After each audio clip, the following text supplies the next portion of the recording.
जय हिंद दोस्तों, Anil sir IT YouTube channel आप सभी का बहुत बहुत स्वागत है। आज हम देखने वाले हैं आरआरबी एनटीपीसी सीवीटी 1 का ये आंसर की है।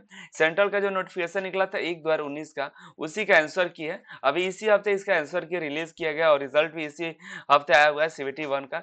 तो इसके बारे में डिस्कस करना है। जो भी कैंडिडेट अभी एनटीपीसी सीवीटी 1 का वेट कर रहे हैं, फॉर्म भर के उस सीवीटी एग्जाम की तैयारी करें, तो ये वीडियो उनके लिए बहुत ही हेल्पफुल होगा प्रीवियस पेपर के रूप में। तो इसको देख सकते हैं जो भी कैंडिडेट अभी आने वाले दिनों में एनटीपीसी का फॉर्म भरेंगे। तो वीडियो सभी को शेयर कर दिया ताकि सभी के लिए हेल्पफुल होगा। अभी ये देखिए, आपको बताते हैं इनकरेक्ट आंसर पे 1/3 का नेगेटिव मार्किंग भी होता है और एक आपको एक क्वेश्चन पे मिलते हैं 1 नंबर। नीचे की तरफ चले तो टोटल 100 क्वेश्चन होते हैं। आपका इसका सिलेबस चाहते हैं तो सिलेबस आपको अनिल सर आईटी वेबसाइट की पे जाएगा तो नीचे की तरफ जाएगा, तो इसका पीडीएफ के साथ साथ यहाँ पे सीवीटी एग्जाम प्रीवियस पेपर और यहाँ पे टेक्नीशियन और एनटीपीसी का भी हम सिलेबस यहाँ पे अपलोड कर देंगे। और भी आने वाले दिनों में जो इसका बुक होगा, प्रीवियस पेपर होगा, ये सभी अपलोड करते जाएंगे। तो अनिल सर आईटी वेबसाइट पर भी अपडेट के लिए बने रहेगा, देखते रहेगा Anil sir IT YouTube channel. तो चलिए क्वेश्चन वन नंबर 1 को स्टार्ट करते हैं। कुछ क्वेश्चन आपको देखते हैं। ये जो पहला क्वेश्चन है, भारत की सबसे लंबी मारक क्षमता वाले बैलिस्टिक मिसाइल कौन सी है? वो है अग्नि 5।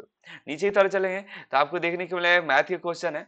देखिए, एक आयताकार मैदान की लंबाई और चौड़ाई का अनुपात 6:5 है। यदि चौड़ाई लंबाई से 25 मीटर कम है तो मैदान का परिमाप ज्ञात करना है। तो उसका परिमाप आपका हो जाए 550 मीटर।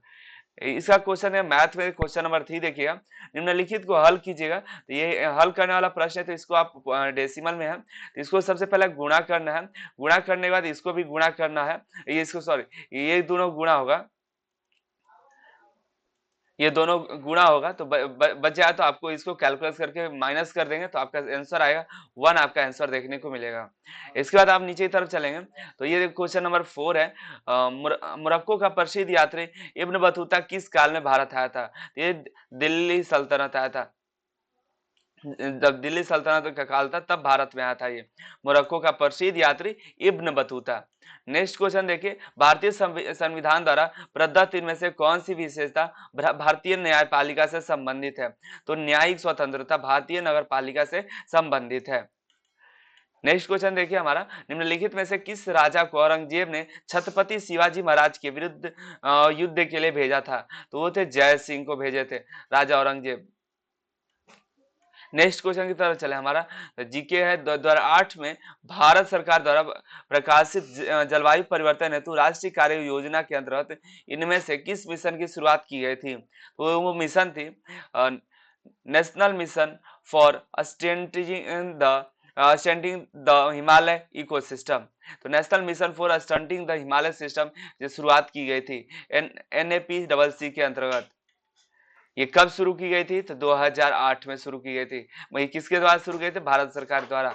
नीचे की तरफ चलेंगे, असंगत का चयन करना है। तो ये देखिए असंगत क्या है इसमें, तो LFT यहाँ पे QD जो है भिन्न है, इन सभी से अलग कौन है? Q और D जो है सभी से अलग है। यहाँ पे देखिए, माइक्रोचिप बनाने के लिए किस धातु का प्रयोग किया जाता है? तो माइक्रोचिप बनाने के लिए सिलिकॉन का प्रयोग किया जाता है। सिलिकॉन से माइक्रोचिप बनता है। यदि यहाँ पे आपको मैथ का क्वेश्चन है या ये आपको नेक्स्ट क्वेश्चन भी मैथ का क्वेश्चन है आपका, स्वच्छ भारत मिशन के बारे में इनमें से कौन सा कथन सत्य है? तो स्वच्छ भारत मिशन इसमें से इसे सार्वभौमिक स्वच्छता कवरेज प्राप्त करने के लिए प्रारंभ किया जाता है। बाकी ये सभी नहीं है स्वच्छ भारत के लिए। सही जो है स्वच्छ भारत मिशन में इसे कहा गया है, इसे सार्वभौमिक स्वच्छता कवरेज प्राप्त करने के लिए प्रारंभिक किया गया था। क्वेश्चन नंबर 13 देखिए, हैंडबुक ऑफ फिशरीज स्ट्रेटेजी के 13वें संस्करण के अनुसार भारत का सबसे बड़ा समुद्री मत्स्य उत्पादक मत्स्य राज्य कौन सा है? तो वो राज्य है गुजरात। तो किसके अनुसार है? तो हैंडबुक ऑफ फिशरीज स्ट्रेटेजी के अनुसार। और ये कौन से संस्करण के अनुसार? तो 13वें संस्करण के अनुसार ये गुजरात मत्स्य उत्पादक सबसे बड़ा राज्य है। नेक्स्ट क्वेश्चन की तरफ चला, 14 नंबर जो क्वेश्चन है, ये भी मैथ के क्वेश्चन से आपके देखिए, तो 15 पुरुष और 25 महिलाएं खेत की फसल को 22 दिनों में काट सकते हैं। तो 9 पुरुष और 18 महिलाओं को इसे काटने में कितने दिन लगेंगे? तो कुल 16.2/3 दिन आपको देखने को मिलेगा इसका आंसर। नेक्स्ट क्वेश्चन देखिए, ये भी मैथ से ही आपका सवाल है। यहाँ देखिए निम्न में से कौन पृथ्वी की सतह से प्रारंभ होते हुए वायुमंडलीय परतों की उपस्थिति के सही क्रम को दर्शाता है। तो दर्शा क्षोभ मंडल, फिर आपका संताप मंडल आता है, मध्य मंडल आता है, आयन मंडल, फिर बहिर्मंडल आता है। ये आपका ये आपका सही क्रम को दर्शाता है। देखिए ये भी आपका सरलतम रूप में करना है, सरलता में इसको पहले गुणा करना है। तो गुणा करने के बाद सॉल्व करने के बाद आपको सही आंसर 1 आएगा। कैसे? तो देखिए 5 ये कट जाएगा, ये पूरा कट जाएगा, 5 5 25 आएगा। तो 1 ये 5 बच गया, तो 1/5 बट्टे में 5 आपका हो जाएगा 1। 5 5 कट गया तो लास्ट बचेगा आपका 1। नेक्स्ट क्वेश्चन की तरफ चले। ये भी आपका आपको मैथ ही है। नेक्स्ट क्वेश्चन चले। ये भी देखिए आपका रीजनिंग से क्वेश्चन है। एक प्रश्न के बाद दो तर्क किए गए, बताएं कि इनमें से कौन सा तर्क प्रश्न से संबंध में पुष्टि है। प्रश्न है, क्या भारतीय क्रिकेट में विभिन्न प्रकार के गेंदबाज को शामिल किया जाना चाहिए? तर्क है हाँ, क्योंकि किसी टीम में विभिन्न प्रकार के गेंदबाज विभिन्न भूमिकाओं का निर्वहन करते हैं। दूसरा है नहीं, क्योंकि दर्शक तेज गेंदबाजों को देखना पसंद करते हैं। तो यहाँ पे जो सही है, केवल तर्क एक पुष्ट करता है, क्योंकि दर्शक जरूरी नहीं है कि तेज गेंदबाज को देखे, किसी भी तरह के गेंदबाज को देख सकते हैं। यहाँ पर सही जो है, क्योंकि किसी टीम में विभिन्न प्रकार के गेंदबाज विभिन्न भूमिकाओं का निर्वहन करते हैं। महात्मा गांधी नमक महात्मा गांधी द्वारा नमक सत्याग्रह कब शुरुआत किया गया था? तो 1930 में नमक सत्याग्रह शुरुआत किया गया था महात्मा गांधी के द्वारा। नेक्स्ट क्वेश्चन देखिए, बड़ी माता स्मॉल पॉक्स के टीके का आविष्कार किसने किया था? तो एडवर्ड जेनर ने इसकी शुरुआत की थी। बड़ी माता यानी कि स्मॉल पॉक्स की शुरुआत एडवर्ड जेनर ने की थी। निम्नलिखित में से कौन से दो क्षेत्र भारत के प्रमुख जैव विविधता स्थल है? तो यहाँ पे जो पश्चिमी घाट और पूर्वी हिमालय जो है, दो क्षेत्र है भारत की जो जैविक विविधता स्थल है। नेक्स्ट क्वेश्चन की तरफ चले। इनमें से कौन सा पुरस्कार भारत में खेलों और प्रतिस्पर्धाओं की कोचों को दिया जाता है? तो द्रोणाचार्य अवार्ड एक ऐसा अवार्ड है जो भारत के खेलों और प्रतिस्पर्धाओं के कोचों को दिया जाता है। किसको दिया जाता है? कोच को दिया जाता है। नेक्स्ट क्वेश्चन देखें तो ये भी मैथ का है। ये देखिए आपको क्वेश्चन है रीजनिंग का। एक महिला को परिचय कराते हुए सोहन ने कहा, अरे मेरे ससुर की बेटी, ये मैथ है। देखिए ससुर की बेटी के मौसे की ससुर की बेटी के बेटे की मौसी की माँ है। उस महिला के सोहन की बेटी के साथ क्या संबंध है? तो संबंध है नानी का संबंध हो जाएगा। सोहन ने कहा कि वह मेरे ससुर की बेटी के बेटे की मौसी की माँ है, तो उस महिला से सोहन की बेटी के साथ नानी का संबंध है।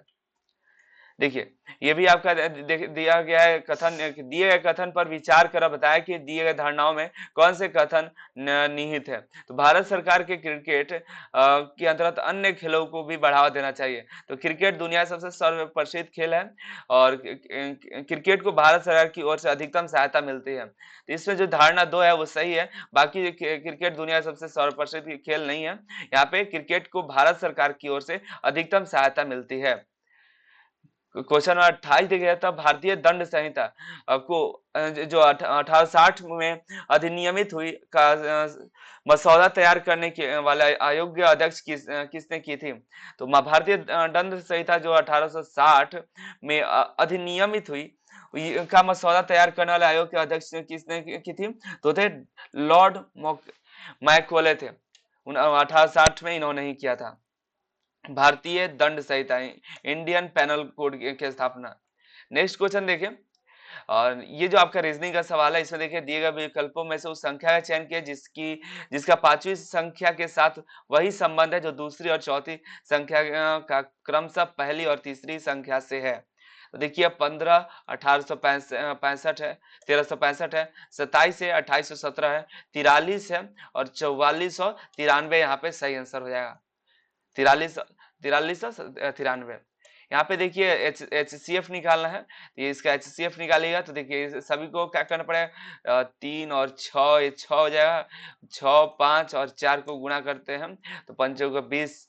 यहाँ पे इसको हम देखें तो 4 5 और 6 यहाँ पे करेंगे तो 6 12 12 25 60 इसका नीचे आएगा। और इसको आप कैलकुलस करें तो आपका सही आंसर है 1/5 आपका इसका आंसर आएगा।